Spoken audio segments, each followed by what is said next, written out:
we have the kettlebell windmill. This is more of a mobility and stability type exercise, so the weight doesn't need to be super heavy.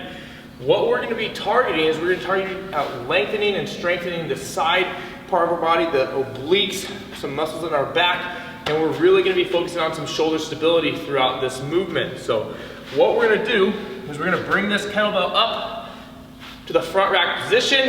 If you need to, just grab it with 2 hands and bring it on up. Keep your wrists nice and straight. Bring those arms down to that front rack position. Abs are nice and tight as I press that weight on up. So I have this weight straight up on my left arm.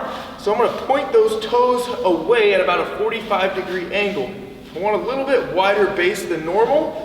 And what I'm going to do is I'm going to bend this leg slightly and I'm going to push my hips back as I drop down. So think about if someone had a rope on your hips and they were pulling them that way. So what I'm going to do is I'm coming here, looking up at the bell, shifting and pushing those hips back, letting this knee bend as I slide that hand on down until I touch the ground. And if you can go a little lower, that's totally fine if your arm stays nice and vertical. From here, I'm going to think of pulling my hips back so my torso becomes nice and long. So from the side, here, point those toes away, push that hip out, let this front leg lead, have a slight bend as I slide that hand down the inner part of that calf before coming back on up to that standing tall position.